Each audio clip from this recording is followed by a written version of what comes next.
Receita de arroz com cenoura. Um fio de óleo, cebola,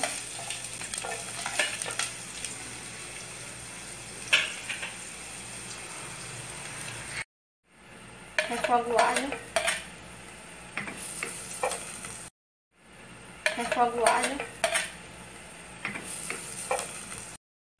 agora refoga a cenoura. Uma xícara de arroz, refoga. 2 xícaras de água quente, a mesma medida do arroz. Para cada xícara de arroz, coloca 2 de água. Uma folha de louro e sal a gosto. Olha como fica soltinho, é só dar uma mexidinha. O arroz está pronto. Um delicioso arroz.